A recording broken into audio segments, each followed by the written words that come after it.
with some European leaders today, I think, sir, about Ukraine. I did. Could you tell us about that? And is there a new revised peace plan that Ukraine has presented?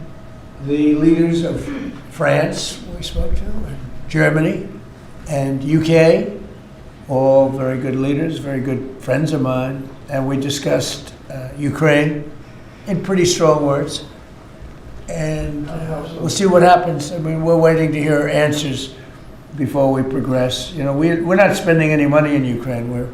We're selling basically missiles and everything else to NATO, and NATO's paying us, and then they distribute it to who they want. I guess they're mostly distributing to Ukraine, but we're not spending money. But you know what we are? We're spending a lot of time and a lot of effort, because last month 27,000 soldiers were killed. Both, think of it, 27,000. That's if you take a football game and take half the stadium, that's 27,000. So 27,000 soldiers were killed. Russian and Ukrainian soldiers were killed.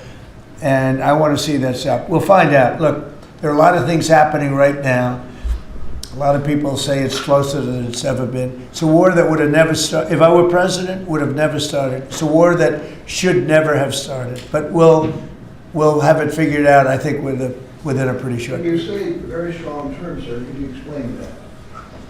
Well, I think we had some little disputes about people, and we're going to see how it turns out. And we said before we go to a meeting, we want to know some things. You know, they would like us to go to a meeting over the weekend in Europe, and we'll make a determination depending on what they come back with.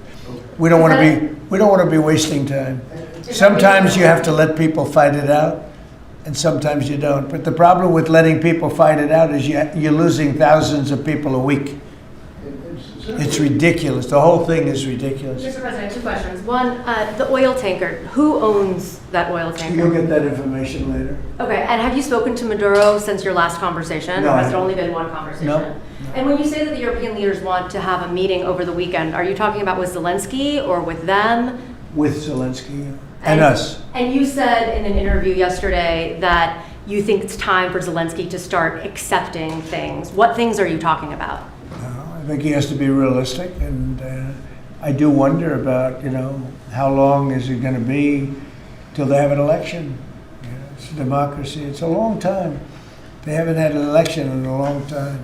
It's losing a lot of people, and it's possible that the people, you know, if you look at the polls, I will say 82%, there was a poll that came out, 82% of the people are demanding a settlement be made, Ukrainian people. They want to see a settlement be made. I understand that. They're losing thousands and thousands of people a week. They want to see it ended. And I do say, you know, at what point, when do they have an election in Ukraine?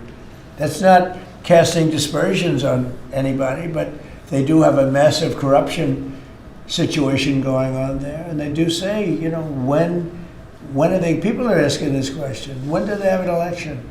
Are they going to have an election? Or are they going to just keep it going like this? So I think it's time to get that war settled. And I think it's a war that can be settled.